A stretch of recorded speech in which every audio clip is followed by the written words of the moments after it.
queria agradecer o senhor por aceitar o nosso pedido de entrevista. O Opera Mundi é um veículo especializado em relações internacionais e política internacional. Então a gente vai focar as perguntas essencialmente nessas questões, para a gente conhecer como o senhor tem acompanhado as questões internacionais nesse momento e como o senhor vê o futuro delas daqui para frente. Presidente, o mundo parece caminhar para uma nova Guerra Fria, dessa vez entre China e Estados Unidos. Como o senhor vê essa questão, essas disputas comerciais e políticas acirradas e ferrenhas entre esses dois países, e de que lado o senhor se coloca nessa? Olha, o mundo, depois de algumas décadas de febre de globalização, onde você dificultava o trânsito das pessoas e facilitava o trânsito de dinheiro, em que a China virou uma espécie de porto seguro para as empresas americanas irem produzir a preços muito baratos, o Vietnã, e vai por aí afora. Ou seja, o mundo, depois dessa febre da globalização, o mundo resolveu voltar a favorecer o chamado Estado Nacional de uma forma totalmente equivocada. Eu lembro que em 2009, quando nós fizemos a primeira reunião do G20, a segunda, na verdade, em Londres, eu lembro que uma das preocupações nossas era que a gente não deveria deixar de pensar, sabe, em evitar o protecionismo, porque em função da crise econômica era preciso que a gente fomentasse o comércio e, ao mesmo tempo, a gente fomentássemos o desenvolvimento dos chamados países mais pobres. Essa era a ideia básica. Eu lembro que foi na famosa reunião que o Obama me chamou de o cara, foi numa reunião em que o Gordon Brown aceitava muitas das coisas que eu propunha na reunião, talvez pelo respeito que ele tinha à minha origem do mundo sindical, e foi uma reunião que produziu coisas extraordinárias, inclusive produziu o efeito de mudanças no controle das organizações multilaterais, como o FMI e o Banco Mundial. Ali se aprovou, sabe, que tivesse novos personagens, novos dirigentes participando, que não aconteceu porque o parlamento de alguns países, sobretudo dos Estados Unidos, não referendou a decisão.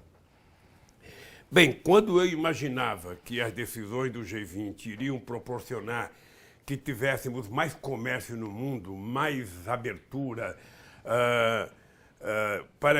e mais dinheiro dos países ricos que estavam com problema de demanda interna e que, portanto, poderiam suprir a demanda interna, facilitando a venda para países que precisavam de acesso à tecnologia, a máquinas novas, ou seja, isso não aconteceu. Voltou o protecionismo. E aí veio a eleição, sabe, do Trump, sabe, que não causa mal apenas para os Estados Unidos. Ou seja, e ele ganhou as eleições com um discurso muito nacionalista, uma coisa muito assim, América para os americanos, sabe, emprego para os americanos, vamos mandar embora imigrantes, vamos acabar com o mexicano, acabar com o latino-americano, é só americano, americano. Esse é um discurso que pega nos Estados Unidos, pegou na Europa, e aqui no Brasil também se tentou pegar. Você lembra que em 2006, quando eu fui candidato e o Alckmin disputou comigo, ele levantava a dúvida do dinheiro que o Brasil tinha emprestado para o metrô da Venezuela. Ele só parou de falar quando eu alertei ele que o contrato e o acordo tinha sido feito pelo Fernando Henrique Cardoso e corretamente, porque no acordo o Brasil exportava serviço de engenharia para a Venezuela. Eles pararam. Mas na campanha da Dilma, por exemplo, votaram com o estaleiro de Cuba sem se importar quanto o Brasil ganhou com o empréstimo a Cuba para fazer o estaleiro. O Brasil exportou mais de 900 milhões de dólares para Cuba em serviços e em ferramentas, em peças, em transporte. Ou seja, então o mundo voltou a se fechar a partir do Trump numa guerra fratricida. Porque nesse instante em que a humanidade vive, em que ainda você tem quase que 1 bilhão de pessoas passando fome, pessoas que se não têm calorias e proteína necessária para viver decentemente, Quer dizer, o mundo estava precisando de mais progresso, de mais desenvolvimento, de mais crescimento e de mais acessibilidade de alimentos às pessoas pobres. E isso significa que os países ricos teriam que mudar de comportamento, coisa que não mudam. Agora, nesse cenário... Só dar um dado para você. Uma coisa que eu fico assim assustado é que quando teve a crise de 2008, sabe? Primeiro teve a crise do subprime nos Estados Unidos em 2007. Eu lembro disso que eu estava no Panamá, numa reunião com mais de 300 empresários brasileiros e panamenhos. E eu lembro a loucura que deu nos empresários que tinham dinheiro nos Estados Unidos e alguns correram logo para lá para tentar resolver o problema do subprime. E depois veio a crise de 2008 com a quebra do Lehman Brothers. Ou seja, em todas essas crises eu nunca vi o FMI se manifestar, ter um discurso, ter uma proposta, o Banco Mundial. Sabe? Nunca deram um palpite. O Lehman Brothers já custou mais de 14 trilhões de dólares e até agora o FMI não se mete. E ele se mete muito quando a crise é aqui. Na Argentina já conseguiram colocar a Argentina numa encalacrada. Então eu penso o seguinte, olha, essa crise que nós estamos vivendo agora, essa crise, ela carece da ausência de liderança política, porque crise política se resolve com discussão política, e os Estados Unidos não está nem um pouco interessado em resolver o problema. Brigar com a China é brigar com o maior consumidor deles e o maior exportador deles. Brigar com a China é tentar dizer o seguinte, nós vamos trabalhar para atrapalhar o crescimento econômico no planeta Terra. Presidente, retomando isso, pensando nos BRICS, o senhor acha que os BRICS viveram um ataque político e econômico e a China vive isso agora, o que de alguma forma aconteceu com o Brasil e com a Rússia? Haroldo, os BRICS nunca foram tratados com respeito pelos países ricos, nem pelos europeus e nem pelos americanos. Olha, porque quando nós começamos a fazer as primeiras reuniões dos BRICS, eu pelo menos tinha em conta de que os BRICS tinham que ter um banco de desenvolvimento. E foi criado, sabe, no governo da Dilma. Eu não sei como é que está funcionando agora. Os BRICS tinham interesse de criar uma cesta de moeda para que a gente não ficasse dependente do dólar como moeda para nossas exportações. E o Obama tinha uma preocupação muito grande. Eu lembro que quando nós criamos os BRICS, eu lembro que o Obama tinha preocupação, sabe, se a gente ia criar ou não uma moeda. Quando a gente falava de banco sul-americano, de banco dos BRICS, eles ficavam meio horrorizados que a gente queria criar uma nova moeda. E eu achava que a gente tinha que criar uma moeda para fugir. Você não pode ficar dependente da moeda de um país que tem a máquina de produzir aquela moeda. Você não pode ficar dependente, não era assim.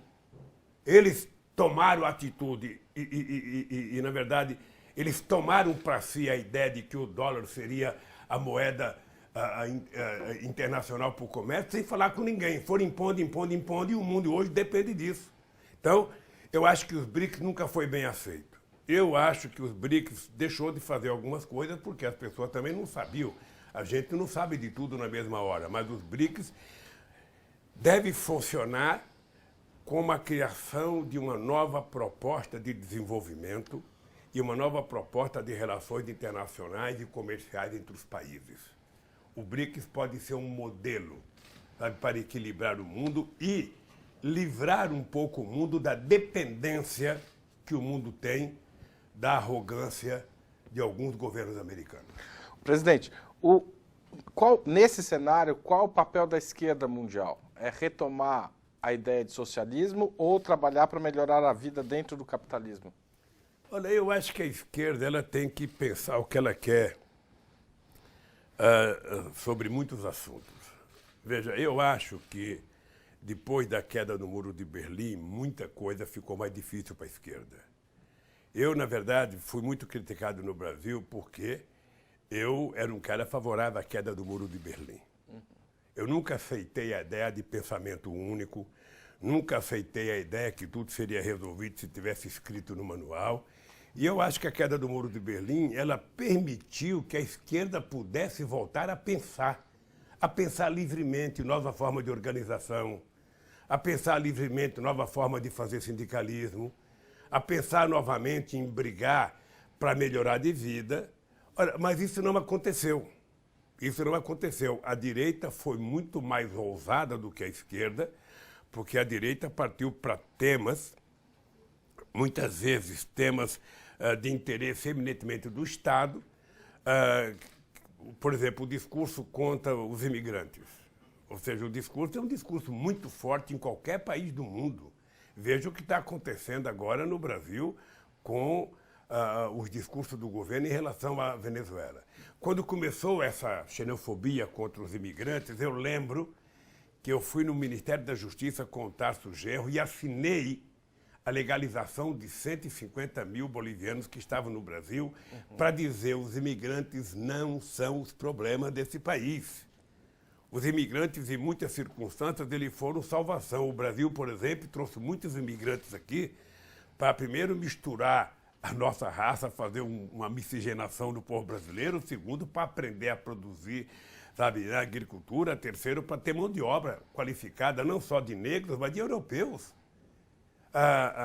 Então, nós não sabemos fazer esse discurso. Tá? Então, eu acho que a esquerda tem que pensar um novo discurso e assumir efetivamente a necessidade de que só vale a pena governar se você tiver com o povo no centro de todas as decisões. Para que você quer governar? Você quer governar para melhorar a vida do povo. Não tem outra razão para você governar. Você não quer ser governo, sabe, pelo menos na lógica da esquerda, para resolver o problema do sistema financeiro. Você não quer governar para resolver o problema dos grandes empresários. Você quer governar para resolver os problemas das pessoas que não têm acesso, as pessoas que estão marginalizadas. E eu lembro que eu tinha divergência com alguns companheiros meus europeus que vinham ao Brasil e eles achavam que o nosso discurso do PT era muito radical. Era muito radical nos dias de hoje, porque eles fizeram esse mesmo discurso nosso logo no pós-guerra ou no começo do século XX, eles fizeram esse mesmo discurso. Agora, como eles conquistaram o chamado Estado de Bem-Estar Social, né, e eu acho que foi uma coisa fantástica pelo seguinte, ninguém agradece aos russos, mas foi graças à Revolução de 17 que fez com que, sabe, os europeus caminhassem para a criação do Estado de Bem-Estar Social, que agora está acabando. Então, o que a esquerda tem que fazer? A esquerda precisa voltar, não a construir o seu discurso original, mas a esquerda precisa saber o que está acontecendo no mundo, ou seja, na medida em que você não tem uma confrontação mais direta, você tem apenas um lado capitalista impondo regras, onde tudo é feito em função de melhorar a produtividade, de melhorar a rentabilidade, e não tem nada pensando em como melhorar a humanidade. Como melhorar? Eu quero mais tecnologia para quê? Eu quero mais desenvolvimento para quê? Eu quero mais produção para quê? Tudo só tem sentido se melhorar a vida do povo. O senhor usaria a palavra socialismo para isso ou não? Você pode usar a palavra socialismo. Eu sinceramente, acho que não tem uma única coisa que pode resolver isso. Ou seja, se você achar que em cada país tudo tem que ser igual e você não levar em conta a experiência cultural, a história de cada país, você pode resultar no erro, sabe? De quem construiu o Manifesto Comunista, achar que a partir do manifesto tudo estava resolvido. Não estava. Ou seja, você pode ter um fio condutor, sabe, de uma proposta que pode ser considerada uma proposta socialista, mas para você discutir socialismo, você tem que discutir que tipo de socialismo. Você quer um socialismo onde você tem um partido único? Você quer um socialismo onde o sindicato não possa fazer greve, não possa protestar, não possa ter pauta de reivindicação? Não tem liberdade cultural, não tem liberdade religiosa? Esse, para mim, não interessa. Eu sou amante da liberdade, sabe, em qualquer que seja o sistema de governo, e qualquer que seja o regime político. Presidente, o senhor liderou, mudando um pouco de tema, o senhor liderou um movimento de presidentes progressistas, de governos progressistas na América Latina, que apostou na integração da América Latina e uma certa autonomia, como o senhor já tratou aí um pouco antes, em relação aos grandes países, ao centro, Estados Unidos e Europa. O que deu errado nesse processo, considerando que esses países hoje tendem a um isolamento e, eventualmente, uma relação direta com os Estados Unidos, que é o caso do Brasil na política externa do governo Bolsonaro? Olha, eu não liderei, eu compartilhei. com a Argentina, eu compartilhei com a Venezuela, eu compartilhei com o México, eu compartilhei com a Bolívia, eu compartilhei, sabe, com muita gente da América Latina, um outro jeito de discutir integração. Por isso é que nós nos juntamos para romper com a ideia da ALCA, que a ALCA era uma ideia dos Estados Unidos, sabe, que tinha como objetivo, sabe, fazer um grande acordo com o Brasil e sufocar o restante dos países de economia mais fraca. Então, nós tratamos de fortalecer o Mercosul para poder romper com a ALCA. E rompemos. Rompemos em Mar del Plata com a presença do Bush na reunião, para a gente dizer que a gente queria criar um sistema latino-americano de desenvolvimento. Nós queríamos criar um grupo econômico que pudesse negociar com a União Europeia, que pudesse negociar com os asiáticos, que pudesse negociar com o próprio Estados Unidos enquanto grupo, porque nós éramos um monte de países fracos, mas juntos a gente poderia ficar mais forte. Eram quase 460 milhões, sabe, de habitantes. E isso foi uma coisa extraordinária. Acho que foi o melhor momento da América Latina. Nós tivemos dificuldade, porque nós ainda tínhamos 500 anos de história em que os países da América do Sul não confiavam no Brasil. As aulas, na maioria das escolas militares dos países da América do Sul, era a aula de colocar o Brasil como inimigo. Né? O Brasil era o inimigo da América do Sul. O pessoal tinha que ter medo do Brasil. No México, pergunta até hoje, por que o empresário mexicano tem medo do empresário brasileiro e não tem medo dos empresários americanos que estão sufocando ele lá dentro? Então, a gente ainda tinha muito preconceito histórico, muita coisa que dificultava criar instituições democráticas. Você sabe que nós, latino-americanos, falamos demais, né? Nós, sabe, para tudo a gente constrói uma tese, constrói um discurso, e isso atrapalha um pouco.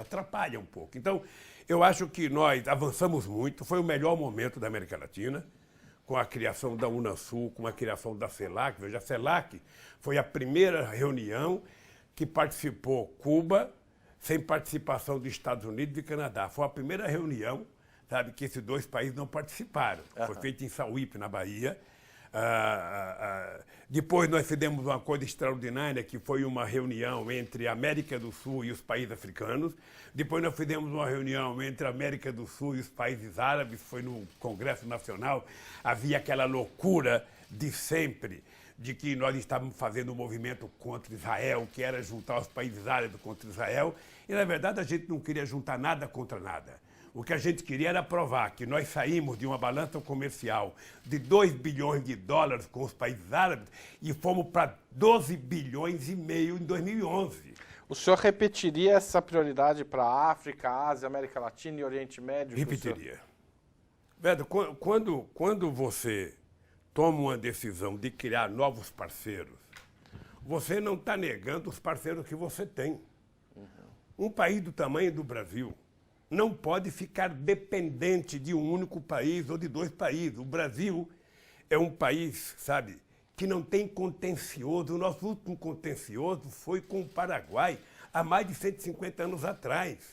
Ou seja, nós precisamos construir uma relação de amizade, sabe, que possa permitir que o Brasil transite em todos os países do mundo. Em alguns, o Brasil tem o papel de ser solidário. Como é que você vai pagar a nossa dívida histórica com os africanos?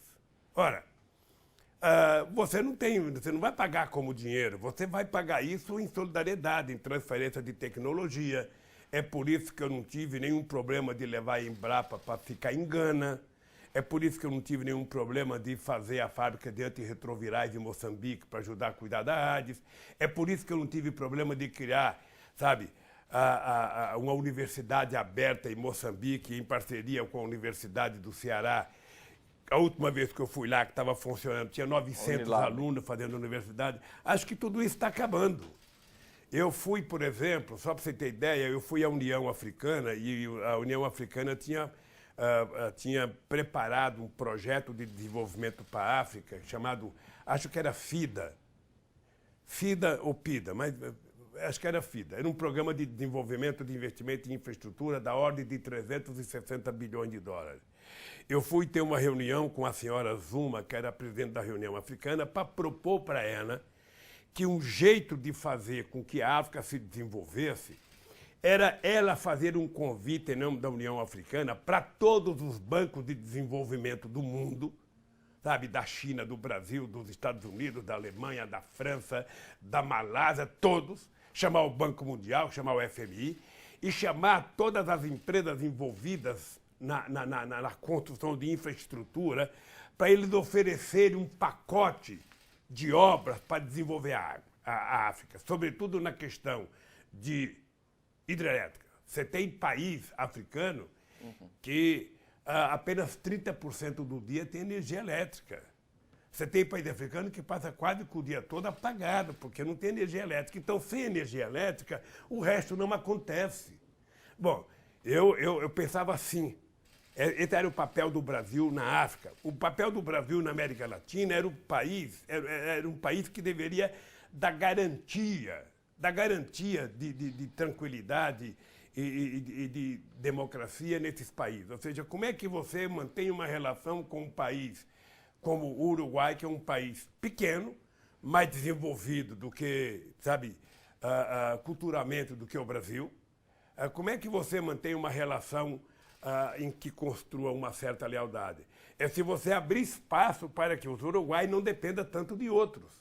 Como é que você mantém com a Bolívia?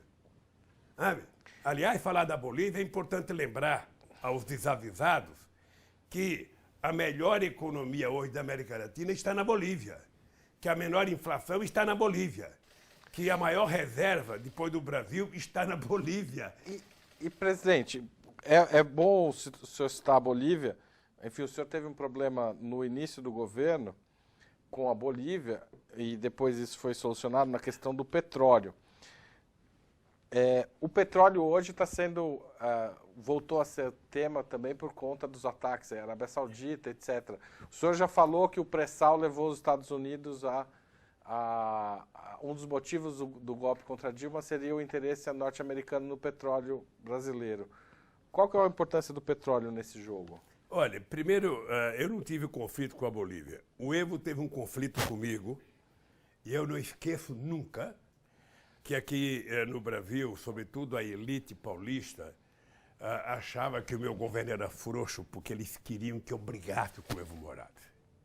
E na minha cabeça passava-se a seguinte ideia: como é que pode um metalúrgico de São Bernardo do Campo brigar com o índio cocaleiro da Bolívia? Eu queria brigar com o Bush não quis brigar comigo nunca. O Bush teve uma boa relação comigo. Como é que eu vou brigar com o Evo? Ademais, eu achava que o Evo tinha razão. A Petrobras na Bolívia era muito pedante. A Petrobras na Bolívia tinha uma direção que era muito arrogante. Ela achava que ela governava a Bolívia. E o gás era do Evo, ele tinha o direito daquele gás. Eu nunca me opus a isso. Então, na verdade, eu não esqueço uma história fantástica, que é o seguinte: eu estava em Viena. Não estava vendo um concerto, não. Eu estava participando de uma reunião entre a União Europeia e a América Latina. E estava no auge da briga. Foi num dia, vocês vão lembrar, num dia que o Chaves agrediu o Senado brasileiro. E foi o primeiro dia em que nós fizemos uma resposta dura ao Chaves em defesa do Senado no Brasil.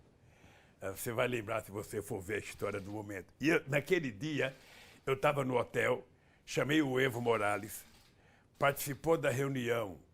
Eu não sei se o Chaves participou, mas eu sei que o Raul Castro participou da reunião. E eu peguei o mapa da América do Sul para mostrar para o Evo o que ele estava fazendo comigo. Eu dizia: Evo, você está com uma espada na minha cabeça. Você está impondo determinadas coisas em função de que o gás é seu. Tá? Agora, deixa eu te dizer uma coisa. Eu vou colocar uma espada na sua cabeça, sabe? Para que a gente equilibre o jogo. Olha o mapa da América do Sul. Você não tem para quem vender o teu gás. Para vender para a Argentina, você tem que fazer um gasoduto. Nem você, nem a Argentina tem dinheiro. Para vender para os Estados Unidos, você tem que passar pelo território da Colômbia, pelo território do Peru, pelo território da Venezuela. Chile que não... Tá? Para você sair no Oceano Atlântico, você tem o Rio Madeira, que é uma boa possibilidade. Agora, veja no mapa. Você só tem um pedacinho do Rio Madeira. Então, eu estou te dizendo isso, meu querido. Ele me chamava de hermano maior, hermano mais velho. Eu falava, eu estou dizendo isso, hermano, porque é o seguinte, eu estou com a espada na tua cabeça. Eu vou criar o Plan Gás, e criamos o Plan Gás no Brasil, e vou provar que eu não dependo mais de você. Quando eu não depender de você, que eu dizer para você, eu não quero mais o teu gás, você vai dizer, não, Lula, pelo amor de Deus, eu preciso vender para o Brasil, porque é o único país que eu tenho que vender. E reconheci que tinha que fazer ajuste do gás da Bolívia, e reconheci que o Brasil tinha que tratar o Evo como um país, a Bolívia como um país soberano. Falei para ela, se você pagar o preço, sabe, o gás é seu, faça o que você quiser. E até hoje eu não sei como é que está agora, mas está vencendo agora, dia 19, o acordo do gasoduto da Bolívia. Eu não sei se o Brasil ainda precisa, se vai renovar. Eu acho que precisa renovar porque a Bolívia é o único país sul-americano superavitário com o Brasil por conta da importação de gás. Mas eu não ia brigar jamais com a Bolívia. A segunda coisa, o problema do petróleo, eu li um livro que me fascinou muito, que foi o livro chamado Petróleo. Eu tenho dificuldade de falar nome em inglês, então eu esqueço com muita facilidade o nome do escritor. Mas é um livro de quase 1000 páginas, em que conta a história do petróleo desde que ele foi descoberto pela primeira vez nos Estados Unidos. De lá para cá, de 1859 até 2019, o petróleo está perdendo agora para a chamada indústria de dados, sabe? Mas a verdade é que o petróleo sempre determinou a política mundial. Sempre. Em todos os momentos. Em todos os momentos. Sabe? O petróleo causou mais guerra do que paz. E sempre na cabeça disso está quem? Os Estados Unidos. Sabe? Hoje todo mundo precisa saber que a guerra do Iraque foi feita por conta do petróleo. Todo mundo precisa saber que a Petrobras descobriu nos anos 80 o maior poço contínuo de petróleo no Iraque, sabe, que tinha por volta, eu não sei o número exato, por volta de 80 bilhões de barris de reserva, e que o Saddam Hussein, quando tomou a informação, tirou a Petrobras de lá e o Brasil pagou vendendo Passat para o Iraque. Esse petróleo estava lá, e é por isso que foi feita a guerra com o Iraque. Não tinha esse negócio de armas químicas. Cadê as armas químicas? Foi esse Bolton que tirou o Bustani da agência que cuidava de armas nucleares e armas químicas, porque o governo brasileiro se acovardou. Então, o petróleo sempre foi o causador. No Oriente Médio, de várias guerras, vários conflitos, vários preços. E agora a mesma coisa. Veja, tentar jogar a culpa em cima do Irã é uma velha tática americana que não sabe trabalhar sem ter o inimigo. O inimigo é sempre ou latino-americano, ou árabe, ou russo. Agora o chinês. Você tem que ter essa cara para ser inimigo. E a cara do anjo salvador da democracia é o americano. Aliás, os americanos, nesse aspecto, são fantásticos. Ou seja, eles tomaram uma surra no Vietnã, que até hoje eles não esqueceram. Mas veja, para a molecada que assiste esse filme desses super-heróis, do Rambo e outros que tais, sabe, um cara sozinho ganha a guerra. Eles ganharam todas as guerras, todas as batalhas no Vietnã, ninguém no Vietnã, no cinema. Então, os americanos não sabem trabalhar sem ter o inimigo. Tá? Então, o inimigo agora é o Irã. Eu só queria lembrar o seguinte, o Irã não é um país qualquer. É preciso respeitar a cultura milenar do Irã.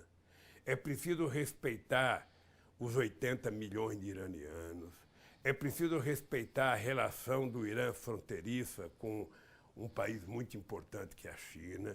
E é importante que se descubra de verdade quem provocou a explosão da refinaria, ao invés de você culpar a priori o inimigo. É mais ou menos o que aconteceu comigo aqui.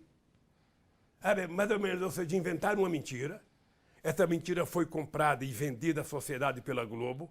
A partir da mentira não tem que explicar mais nada.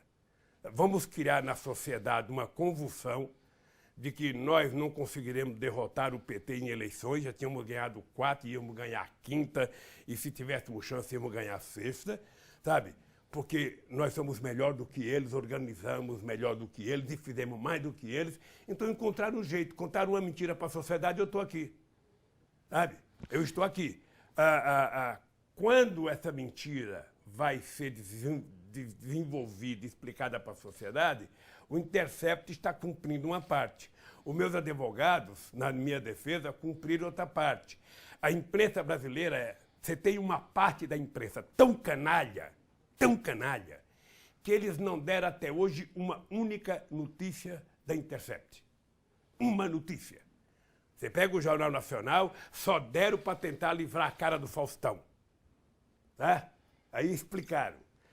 Depois, eu não sei se deram outro pedacinho para justificar a cara de alguém. Mas o dado concreto é que, na hora de publicar as mentiras como verdadeiras, eu tinha todo santo dia 20 minutos no Jornal Nacional mentindo, divulgando as mentiras do Bolsonaro e as mentiras do Dallagnol. Do Bolsonaro não, desculpa, as mentiras do Moro e as mentiras do Dallagnol. Pois bem, eles não queriam saber se era verdade, eles não perguntavam para o meu advogado, eles não queriam saber a contra-informação. Agora, eles encontraram um argumento, sabe, não reconheço.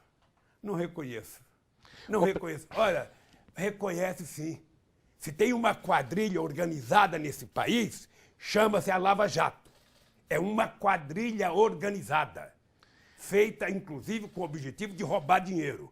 Pega o acordo de 2,5 bilhões da Petrobras, pega o acordo com a Odebrecht, que está no acordo de leniência, que nós estamos tentando receber informações, já pedimos, inclusive, no Supremo Tribunal Federal, queremos o acordo de leniência da Odebrecht com a Lava Jato. Eu queria voltar, desculpa interrompê-lo, mas eu queria voltar para as questões internacionais um pouco. E nesse aspecto... Esse negócio da Lava Jato é o mais internacional de todos os negócios. Por quê? Porque, na minha opinião, o Brasil é refém. O Ministério Público Brasileiro, através do Janot, através do Moro e através da Lava Jato, o Ministério Público Brasileiro se submeteu ao Departamento de Justiça dos Estados Unidos da América do Norte. E por trás disso está o interesse no pré-sal. E quem que é o responsável por isso? É o Obama? Veja, deixa eu te falar uma coisa. Num país como os Estados Unidos, é muito difícil você culpar o presidente. Eu acho que o presidente é o último a saber. Lá e no Brasil. Mas o senhor se sentiu... Depois eu queria falar de outro assunto. Deixa eu te falar uma coisa. O problema é que desde que nós descobrimos o pré-sal, tá? Veja, pega o mapa e dê uma olhada. O pré-sal está na divisa da fronteira marítima do Brasil. Se não tivesse o MET estendido para 200 milhas, que dá quase 300 quilômetros, é isso? O pré-sal estaria em águas estrangeiras, em águas internacionais. 320. Então, ele está ali no limite, na divisa. Sabe? Então, o que aconteceu? Logo que nós descobrimos o pré-sal, os americanos logo colocaram para funcionar a quarta frota que tinha sido desativada na Segunda Guerra Mundial, logo depois da Segunda Guerra Mundial. Quando eles fizeram isso, nós discutimos e eu resolvi então propor aos países latino-americanos da América do Sul a criação do Conselho de Defesa da América do Sul, que era para tentar fazer um contraponto. Tá? Eles diziam na época que o petróleo era muito caro, que não dava para explorar. E hoje o barril do petróleo do pré-sal está a $6,5. Eu vi uma entrevista do Estrela esses dias no debate. Está a $6, quase o mesmo preço do petróleo da Arábia Saudita, que é tirado quase que na face da terra. Tá? E vamos buscar ele a quase 7.000 metros de profundidade.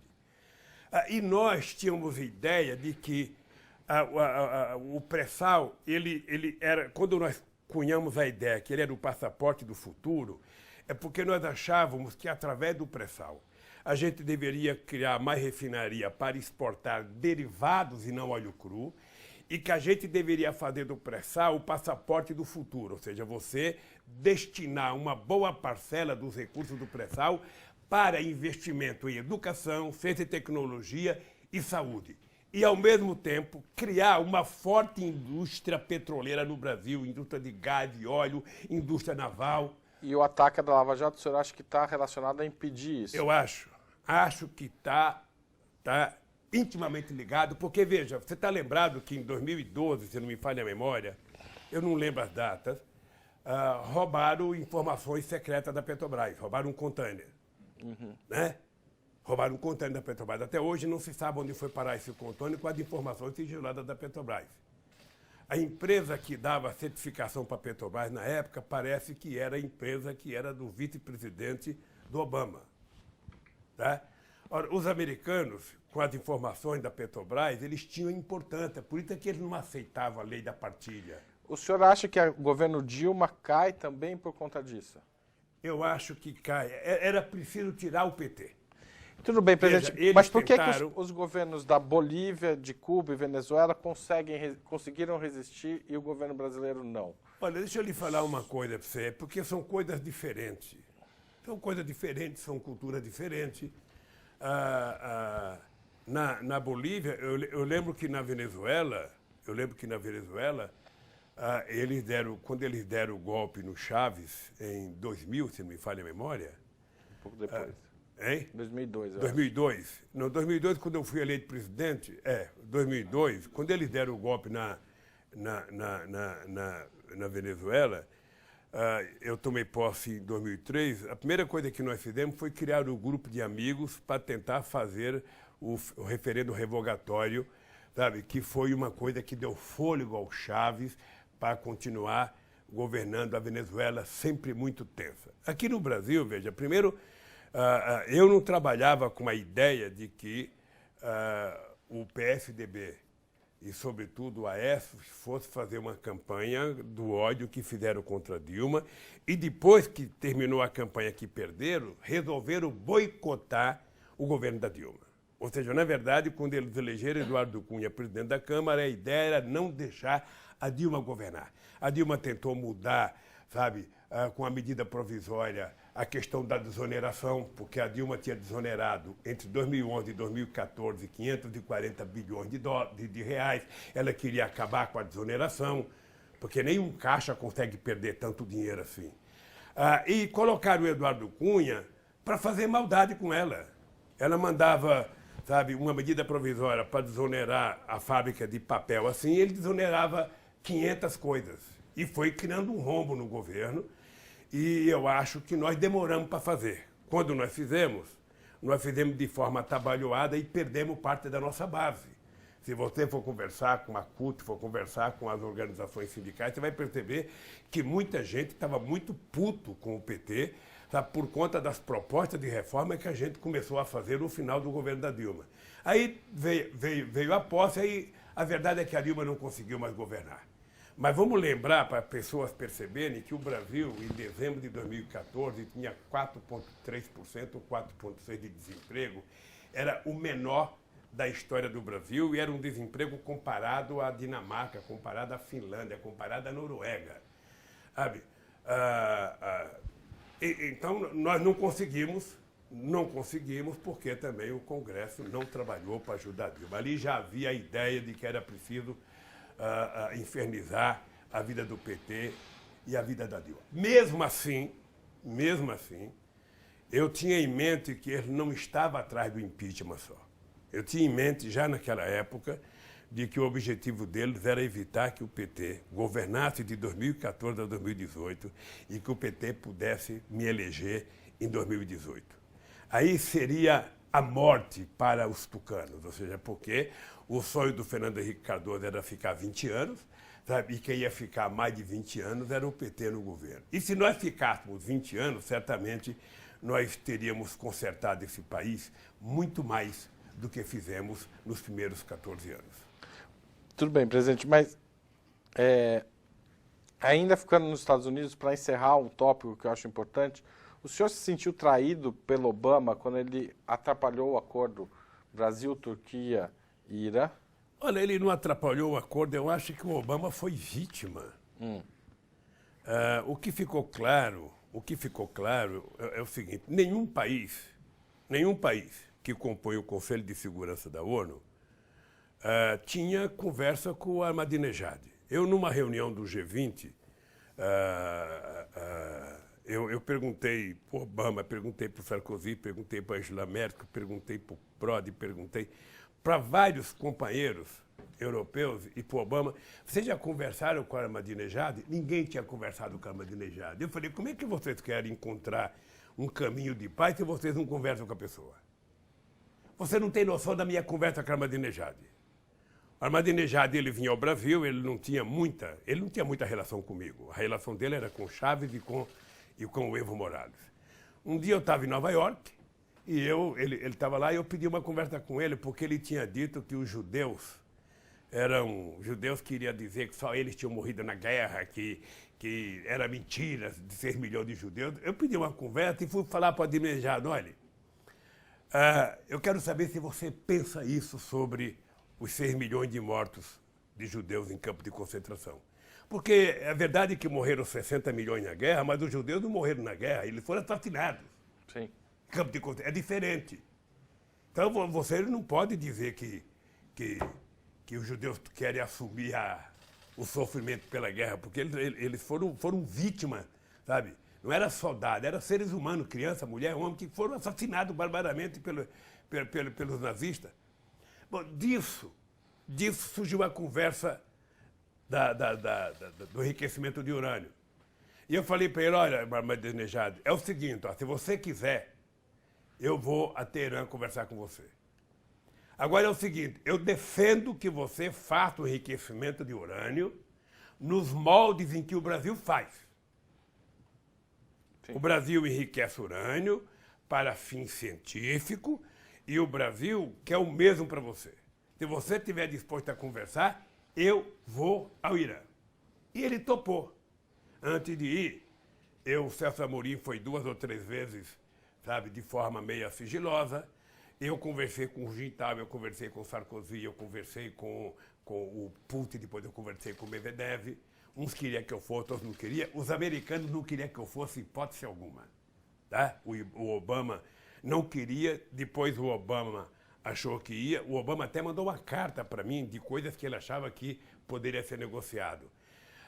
Só que eu acho que o Obama não conversou com a Hillary Clinton. A Hillary Clinton era contra. Uhum. Olha, eu saí do Brasil para ir a Teherã. Quando eu chego em Moscou, Medvedev, nós fomos fazer uma reunião, o Medvedev falou, Lula, eu recebi um telefonema do Obama pedindo para você não ir porque você vai ser enganado, porque não sei das quantas. Eu saí de Moscou, demos até uma entrevista coletiva, em que eu falava que eu tinha 90% de crença que nós devemos fazer o acordo. Saí de Moscou, fui para o Catar. Cheguei em Doha, fui encontrar com o Emir.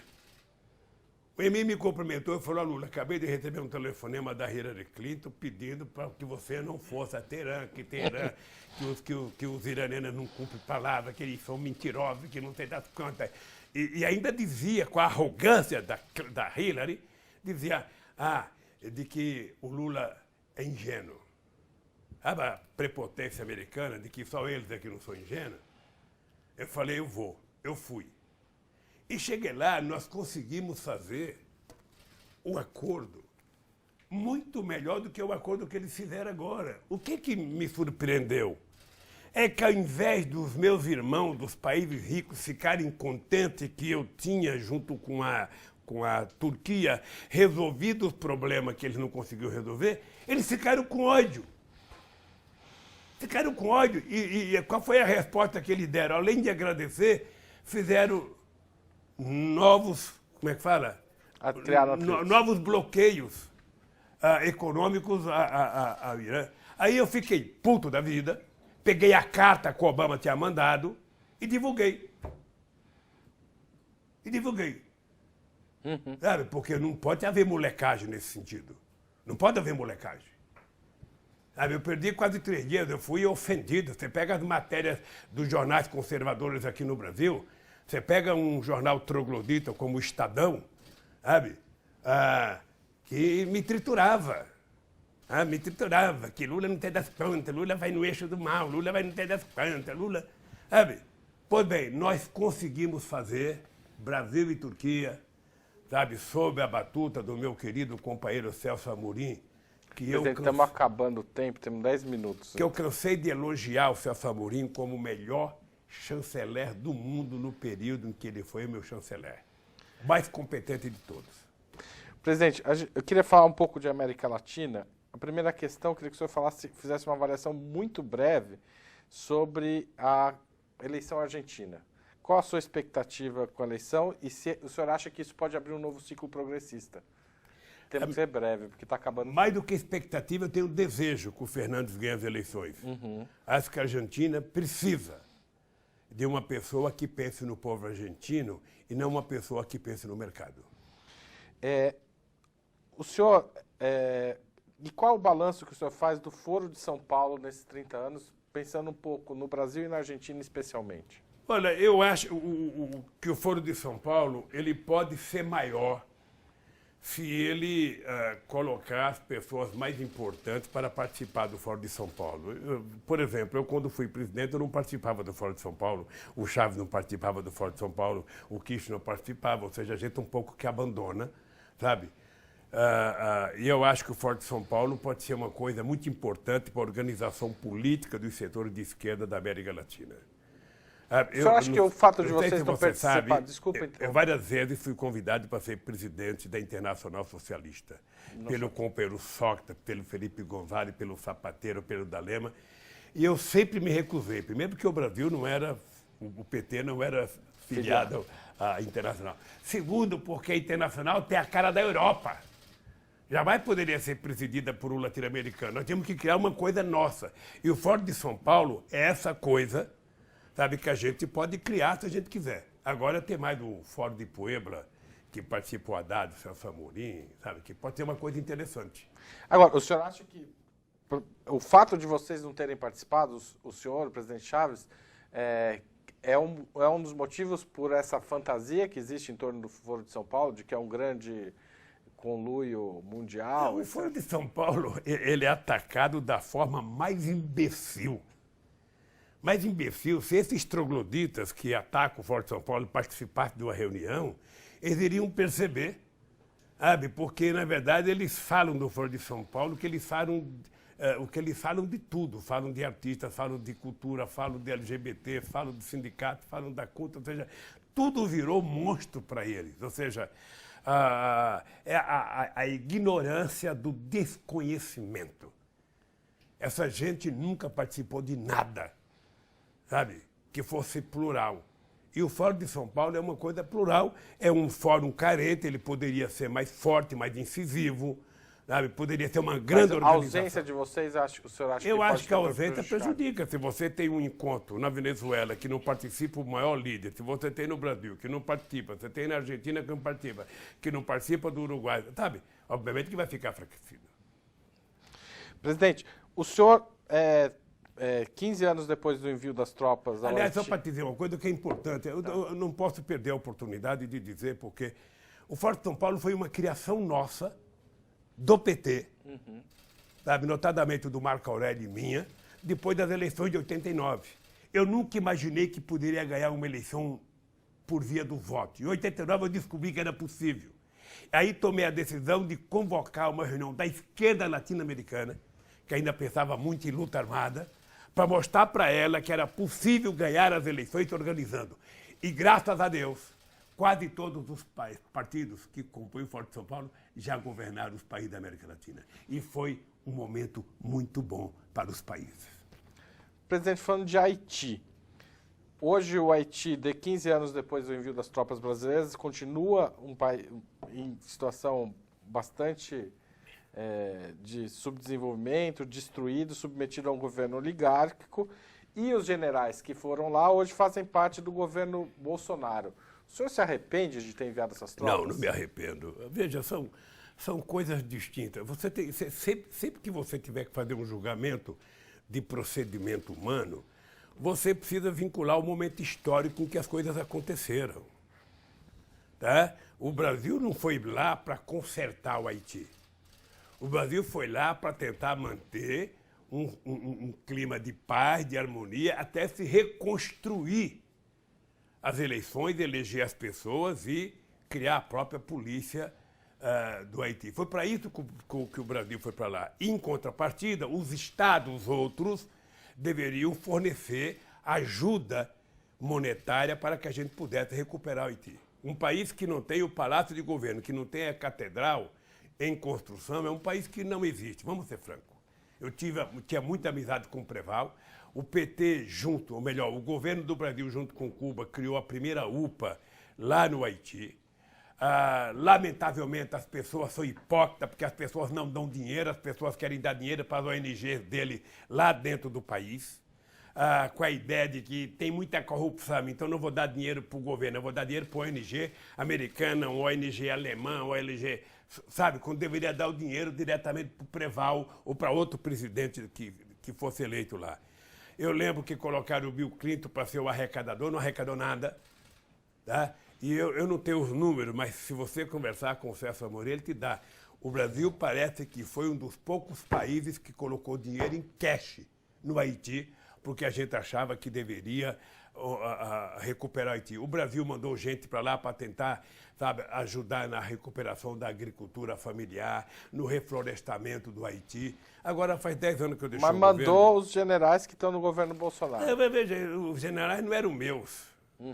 Você sabe que não, o presidente da República não escolhe general. É uma bobagem imaginar que o presidente indicou tal general.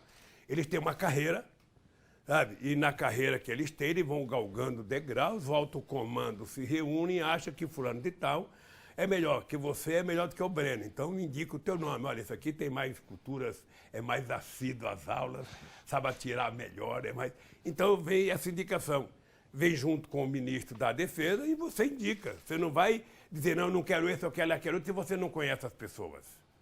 Sabe? Então, veja, é muito difícil. Eu vejo que as pessoas fazem comparação, porque o Allende indicou o Pinochet e o Pinochet foi contra ele.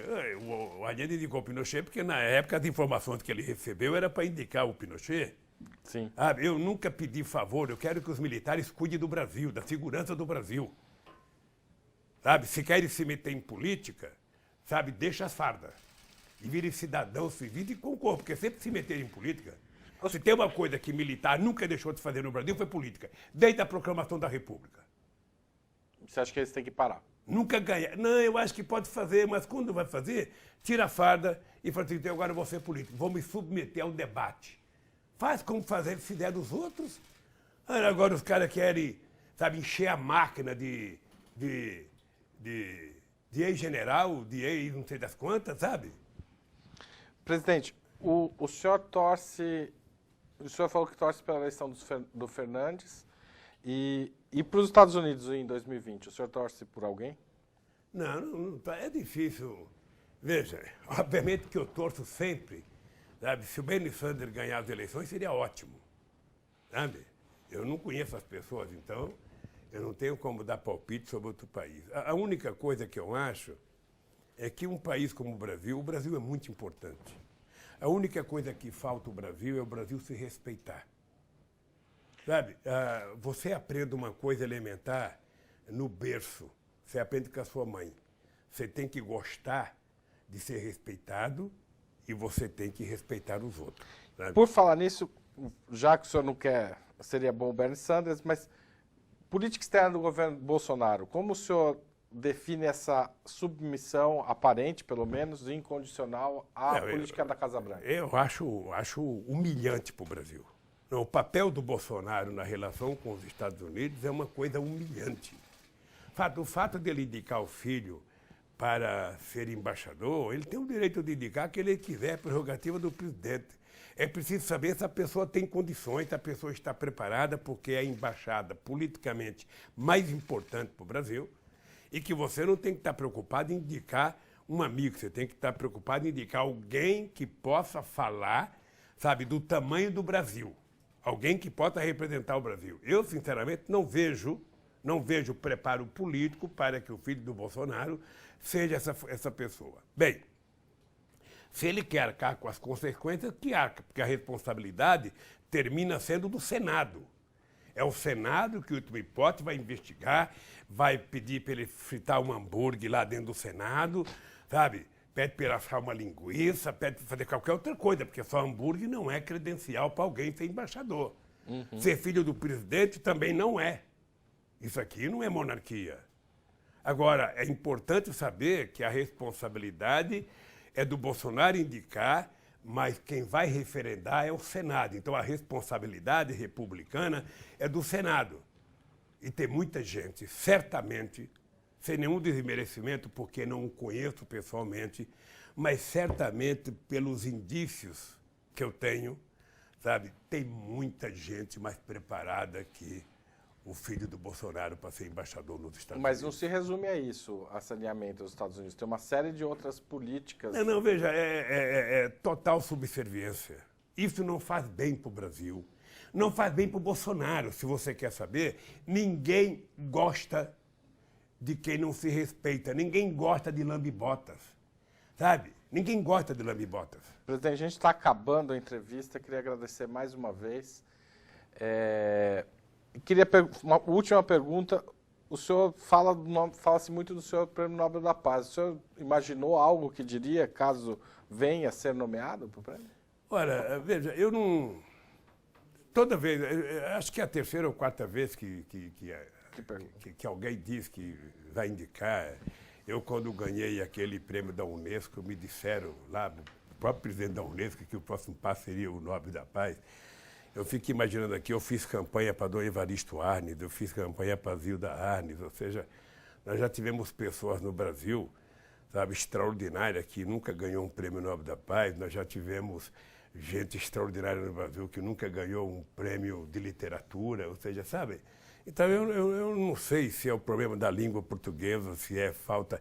Eu lembro que uma rainha, sabe, eu estava pousando com a minha família e com a minha delegação num palácio, e uma certa rainha, que eu prefiro preservar o nome, disse o seguinte: ó, Lula, se você der um sinal, sabe, de paz na Venezuela, se você tentar mostrar que a Venezuela não vai fazer nenhuma loucura, você tem facilidade de ganhar o Prêmio Nobel da Paz. Eu falei, olha, eu não posso dar palpite sobre outro país. Sabe?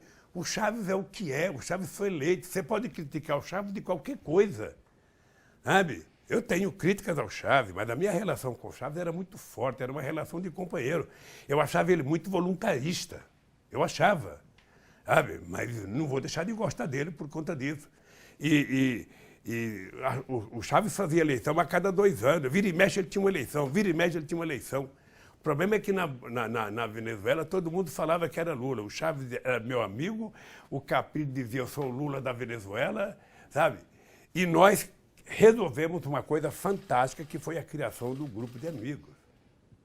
Uma vez eu fui a Letícia, na Colômbia, com o Celso Amorim e com o Marco Aurélio para evitar uma briga entre Chávez e Uribe.